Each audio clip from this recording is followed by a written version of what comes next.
First Contact and Hubris. Admiral Sarah Chen stood at the viewport of the ESS Endeavour, watching the massive hegemony vessel drift into position. Its crystalline architecture caught starlight in mesmerizing patterns, a beautiful display of alien engineering that belied its deadly purpose. After centuries of solitary development, humanity's first contact with galactic civilization had come not with a whisper, but with an armada. "They're hailing us again," Lieutenant Park announced from his communication station. Same message as before. Chen nodded, her weathered features remaining neutral despite the tension coursing through her body. At 53, she'd spent 3 decades in Earth's Space Force, but nothing had prepared her for this moment. Put it through. The holographic display materialized, revealing High Commander Zixtal of the Galactic Hegemony. The alien's iridescent scales shifted colors as it spoke, translator algorithms converting its harmonic language into crisp English. "Your species continues to perplex us, Admiral Chen. We offer you the privilege of joining the hegemony, of advancing beyond your primitive isolation, yet you insist on these tedious negotiations." Zixtal's upper appendages waved in what the briefing suggested was dismissive irritation. "With respect, High Commander," Chen replied. "Earth's nations believe that careful diplomatic discourse benefits all parties. We've studied your proposal carefully." "Studied?" Zixtal interrupted, mandibles clicking. "While you study, other races act. This hesitation, this endless discussion, it reveals your species' fundamental weakness. You lack the decisive nature required of truly advanced civilizations." Behind Chen, the bridge crew maintained their professional composure, but she felt their collective indignation. Humanity had unified its governments, ended centuries of internal warfare, and reached for the stars, all through cooperation and measured progress. Yet the hegemony saw only weakness in their restraint. "Perhaps," Chen said carefully, "you mistake prudence for fear. Earth's history is irrelevant," Zixtal declared. "You have one planetary rotation to accept our terms. Prove yourselves worthy of elevation, or demonstrate your inferiority through continued diplomatic placation." The transmission cut off abruptly, leaving the bridge in tense silence. Commander Victor Raman, Chen's executive officer, stepped forward from his station. "They're baiting us, Admiral. Classic psychological warfare." Chen turned from the viewport, her dark eyes scanning the bridge. Every officer present represented humanity's finest, not just in military capability, but in judgment and restraint. They were the product of hard-learned lessons about the true cost of war. "They are," she agreed, "and they're about to learn that studying history doesn't mean we've forgotten how to fight. Send word to Earth Command. Protocol Themistocles is now in effect." Raman's eyes widened slightly. "The defense grid. They'll consider that an aggressive action." "They already consider us aggressive, Victor. They just think we're too weak to act on it." Chen's lips curved in a grim smile. "Humanity spent centuries building peace because we learned the price of war. The hegemony's about to learn that lesson themselves." Across the solar system, hidden installations hummed to life. Automated factories began producing autonomous defense platforms. Dormant weapons systems, maintained for centuries just in case, powered up under the direction of quantum A's. The hegemony had mistaken humanity's commitment to peace as evidence of weakness, never questioning why a species would choose diplomacy when they clearly had the capacity for war. "Message from Earth Command," Lieutenant Park announced. "All military installations are transitioning to combat readiness. Civilian populations are implementing shelter protocols. The Secretary General asks if you require anything further." Chen straightened her uniform, feeling the weight of history pressing down on her shoulders. "Tell them we have everything we need. And send a message to the hegemony vessel. We accept your deadline, High Commander. We look forward to demonstrating exactly what humanity is capable of." As the message was transmitted, Chen reflected on the irony of the situation. The hegemony thought they were forcing humanity to reveal its true nature. They were right, just not in the way they expected. Humanity had spent centuries learning to choose peace, not because they were weak, but because they were strong enough to understand its value. Now they would demonstrate that maintaining peace didn't mean forgetting how to wage war. All stations, Chen commanded, her voice carrying the authority of centuries of human determination. Battle stations. Let's show our guests why Earth's history of choosing peace should have made them more cautious, not less. The Endeavor's crew sprang into action, their movements precise and purposeful. They were the inheritors of humanity's complex legacy, a species that had learned to value peace precisely because they had mastered war. The hegemony's ultimatum wasn't just a diplomatic crisis, it was a fundamental misrating of human nature. They were about to learn their mistake. The price of arrogance. The hegemony's attack came 3 hours before their own deadline. Plasma lances carved through space, aimed at Earth's orbital installations. High Commander Zixtal had expected a swift victory over an unprepared opponent. Instead, the attacking ships met something unprecedented in their centuries of conquest, a defense grid that had been waiting centuries for this exact moment. Multiple hegemony vessels breaching the outer defense perimeter, Commander Raman reported, his fingers dancing across tactical displays. Defense platforms responding exactly as designed. Admiral Chen watched as humanity's automated defenses activated. Thousands of platforms, disguised as debris or hidden in plain sight among communication satellites, revealed their true nature.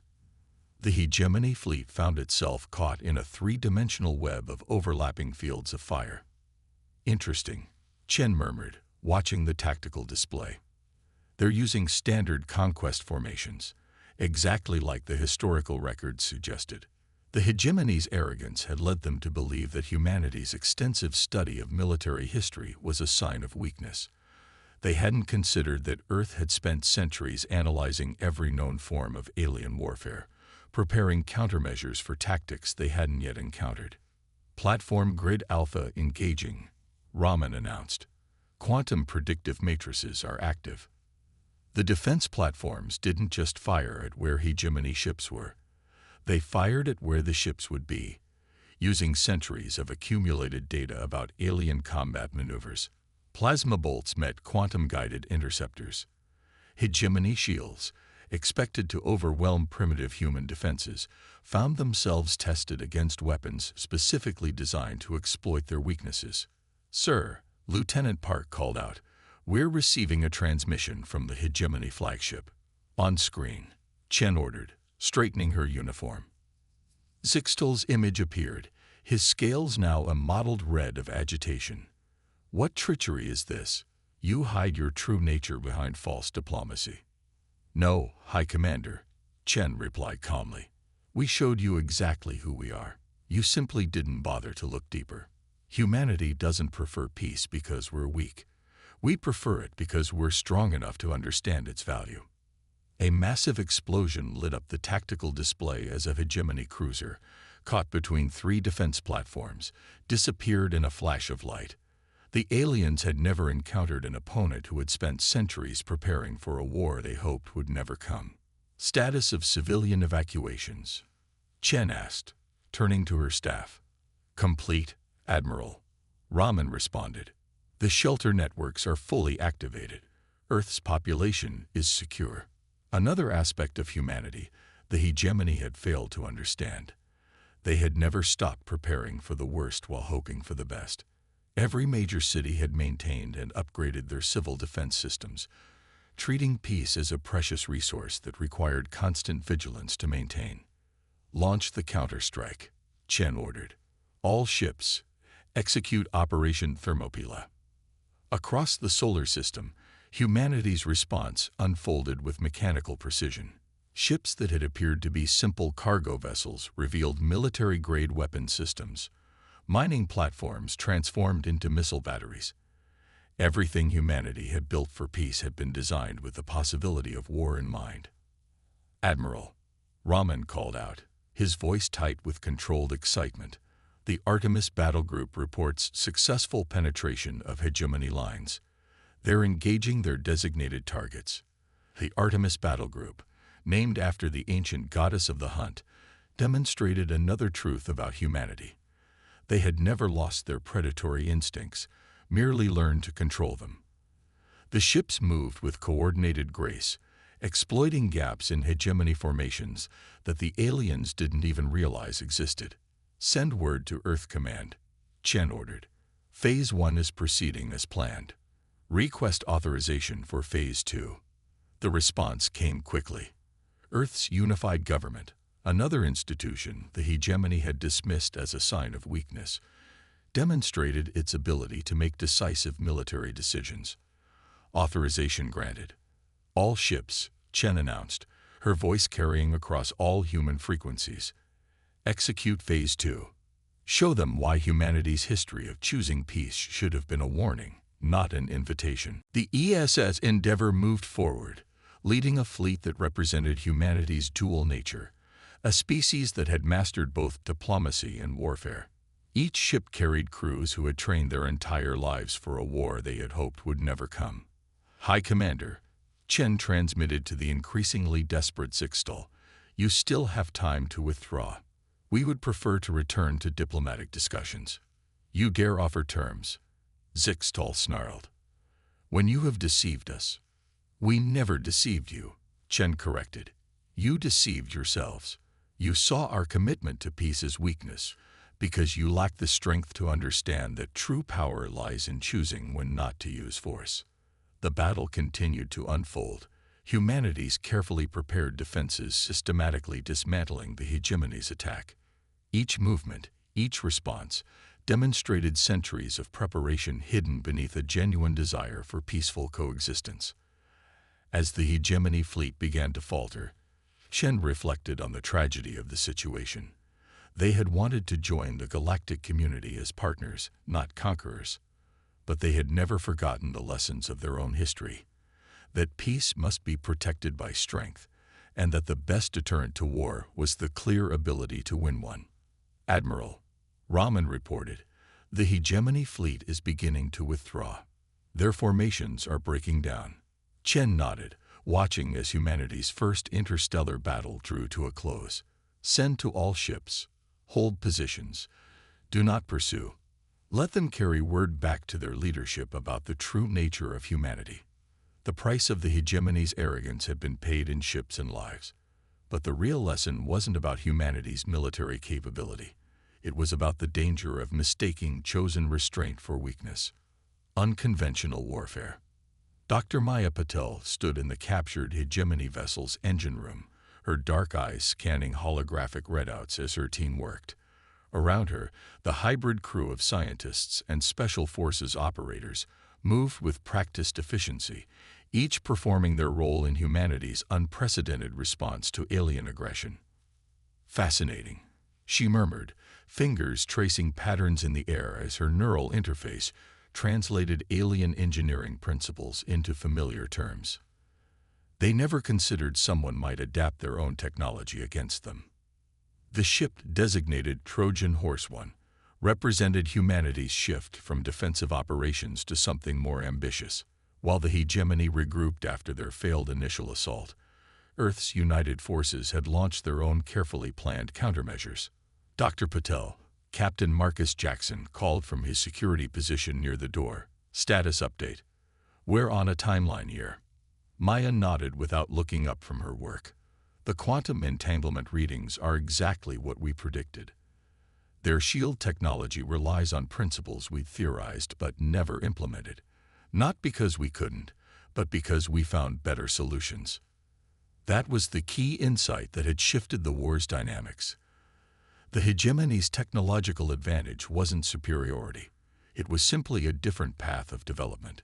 Humanity had spent centuries exploring multiple approaches to every technical challenge, maintaining diverse research paths rather than committing to single solutions.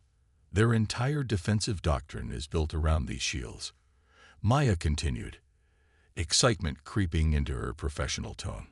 They never developed point defense systems or reactive armor because they never needed to. Until now. Captain Jackson moved closer, his enhanced combat armor making surprisingly little noise. "Can we use that?" We already are. Maya gestured to where her team was installing human design modules into the alien ship systems. Every product of their technological arrogance becomes a vulnerability we can exploit. The capture of this vessel had been no accident. While the hegemony reeled from their defeat at Earth, special operations teams had executed precision strikes throughout nearby systems.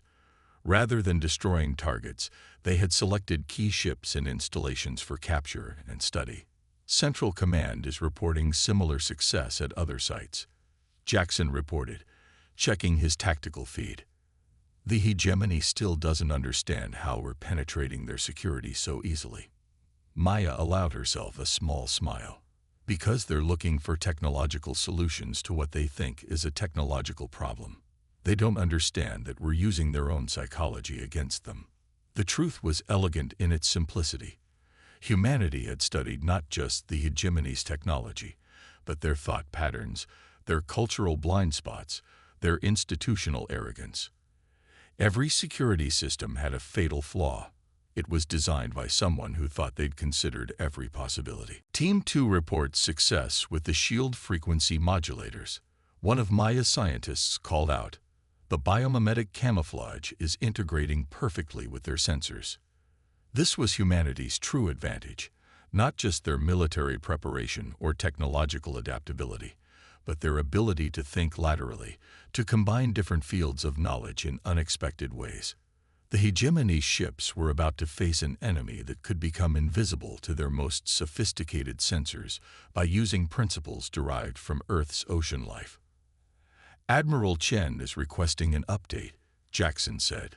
The next phase depends on our success here. Maya straightened, finally turning from her work to face the captain. Tell her Operation Echo is ahead of schedule. By the time the hegemony launches their counterattack, we'll be able to walk right through their front door. The Special Forces team exchanged knowing looks. They had trained for years with scientists and engineers, breaking down the traditional barriers between military and civilian expertise. It was another advantage the hegemony couldn't comprehend, a military that valued knowledge as much as strength. They're already mobilizing, Jackson noted, displaying a strategic overlay. Multiple fleets converging on human space. They think overwhelming force is the answer. Let them come, Maya replied, her voice carrying absolute conviction. Every ship they send is another platform we can turn against them.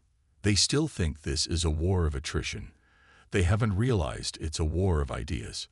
Throughout human space, similar scenes were playing out. Captured hegemony technology was being studied, adapted, and repurposed. But more importantly, human innovations, technologies the aliens had dismissed as primitive, were being deployed in ways the enemy couldn't predict. Dr. Patel, one of her team called out, "The quantum field synchronization is complete. We're ready for full spectrum testing." Maya nodded, feeling the weight of the moment. What they were about to attempt would rewrite the rules of space warfare. Not through overwhelming force or superior technology, but through the uniquely human ability to see patterns others missed. "Begin the test sequence," she ordered. "Captain, please inform Admiral Chen that we're about to show the hegemony why humanity's greatest weapon was never our military might. It was our curiosity." The captured ship systems hummed to life, now integrated with human modifications in ways the original designers would have thought impossible. As the test readings came in, Maya allowed herself a moment of pride. The hegemony had thought humans weak because they preferred peace, primitive because they questioned everything. They were about to learn that questioning everything was humanity's greatest strength. The heart of the beast. The council chamber of the hegemony's capital world Axiom Prime had never seen anything like this before. Admiral Sarah Chen stood before the assembled alien leaders, her mere presence a testament to how thoroughly humanity had shattered their expectations. Behind her, Dr. Maya Patel and Captain Jackson maintained alert but non-threatening postures, a carefully choreographed display of strength and restraint. "You dare to enter our sacred chambers," Supreme Leader Kovacs thundered, his crystalline form pulsing with waves of angry crimson light. after your species' treacherous attacks. We dare, Chen replied calmly, because you still don't understand what humanity represents. We're not here to conquer. We're here to talk. The chamber erupted in a cacophony of alien voices, each species expressing outrage in their own unique way. Chen waited patiently, knowing that every moment of chaos proved humanity's intelligence reports correct. The hegemony wasn't a unified empire. It was a fragile coalition held together by fear and mutual suspicion. Talk.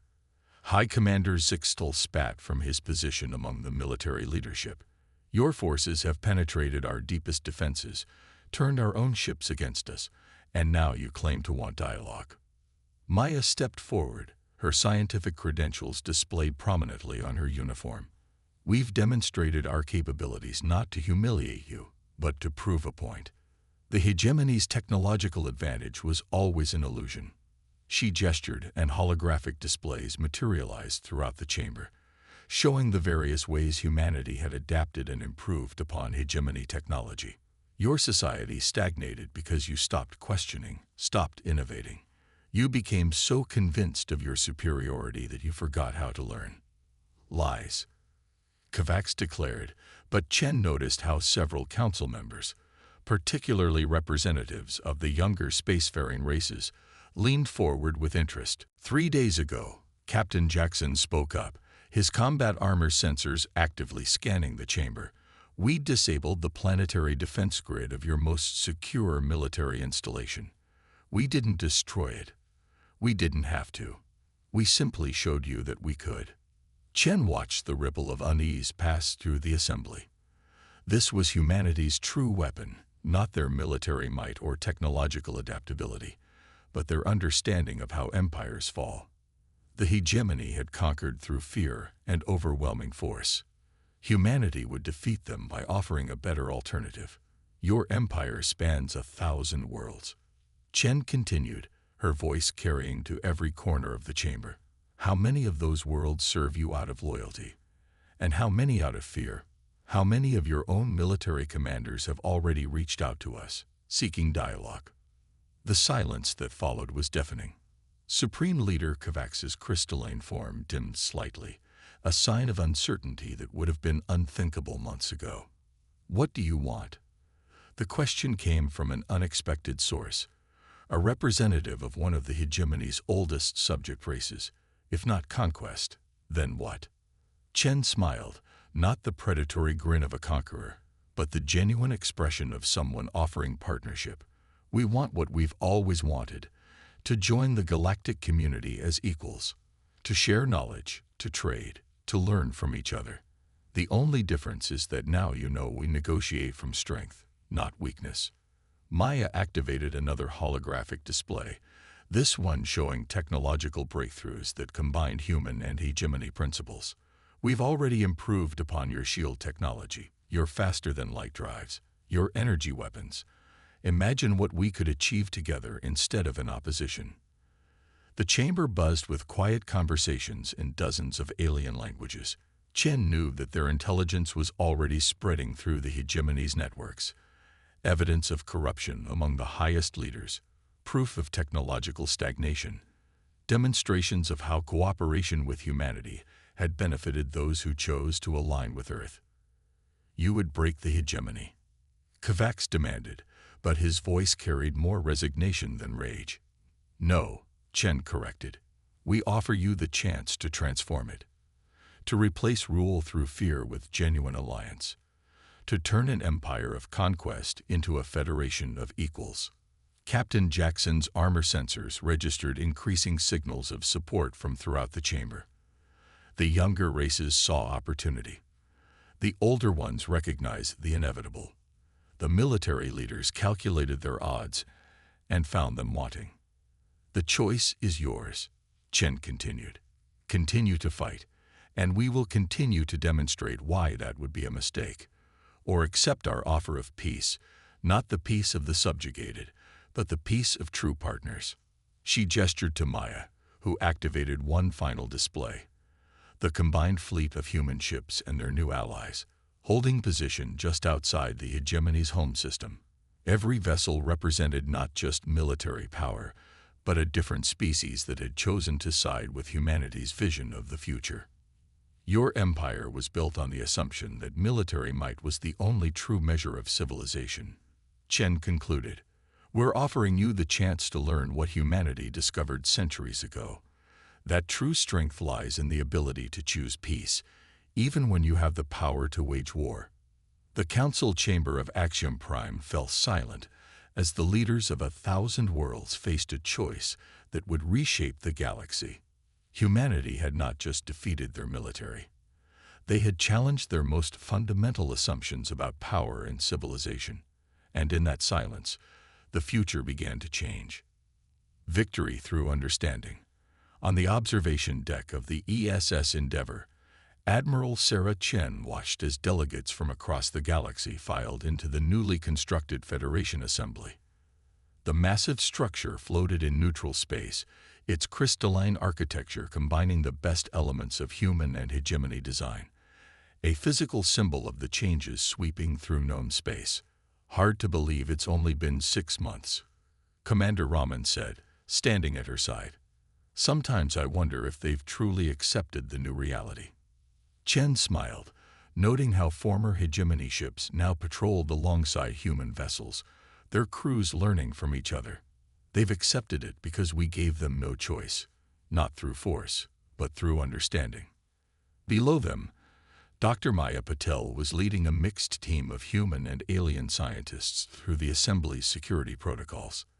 The systems incorporated technologies from a dozen worlds, each contributing their unique perspectives to create something greater than any single species could have devised. Latest reports from the transition zones are positive, Captain Jackson reported, approaching with his ever-present tactical display active.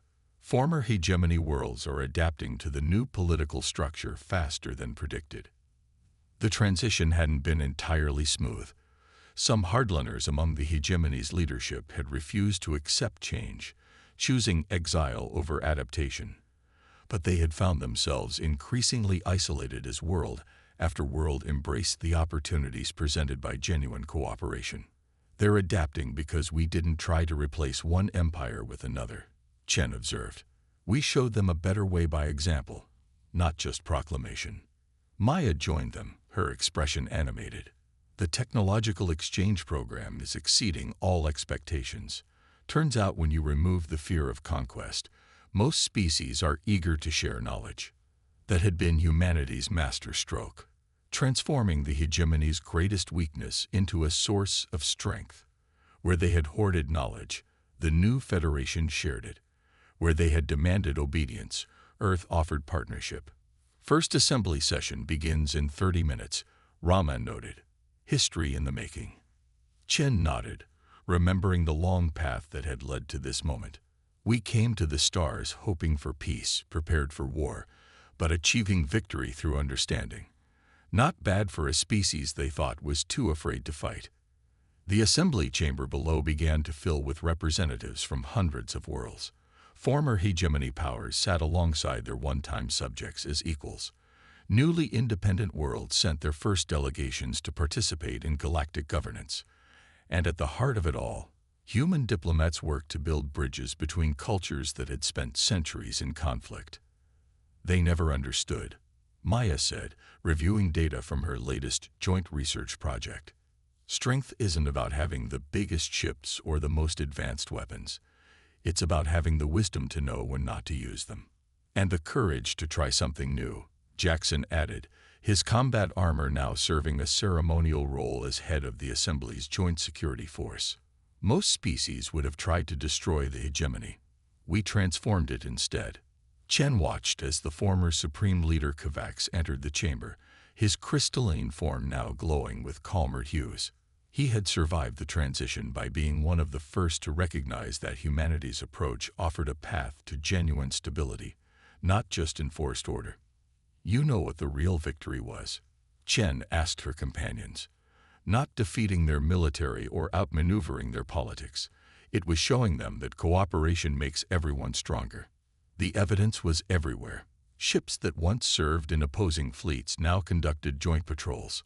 Scientists who had worked in isolated competition now shared discoveries that benefited all. Worlds that had known only subjugation were developing their own unique contributions to galactic civilization. "Assembly is ready to begin," Raman reported. "They're waiting for your opening address, Admiral." Chen straightened her uniform, preparing to address the gathered representatives of a transformed galaxy. "Remember when they thought our preference for diplomacy was a sign of weakness? Now they understand it was a sign of wisdom," Maya replied. "The wisdom to know that true strength comes from bringing people together, not keeping them apart." As Chen made her way to the assembly chamber, she reflected on humanity's journey. They had come to the stars hoping to find friends, but prepared to meet enemies. Instead, they had found societies trapped in patterns of fear and dominance, waiting for someone to show them a better way. "Ready, Admiral?" Jackson asked as they approached the chamber entrance. Chen nodded, feeling the weight of the moment. Ready to show the galaxy that humanity's greatest contribution wasn't winning a war. It was finding a better way to make peace. The doors opened, and Chen stepped forward to address the first true gathering of galactic civilization. Behind her, the combined fleet of the new Federation held position, not as a threat, but as a reminder that strength and wisdom could go hand in hand. The hegemony had mocked humanity's fear of war, never understanding that it wasn't fear that drove them. It was hope. Hope for something better than endless conflict. Hope for a future where different species could work together instead of against each other. As Chen began her address, she knew that humanity had achieved something far greater than military victory. They had proven that the most powerful force in the universe wasn't weapons or technology. It was the ability to learn from history, to choose peace from a position of strength, and to offer others the chance to build something better together. The galaxy would never be the same, and that was humanity's greatest victory of all.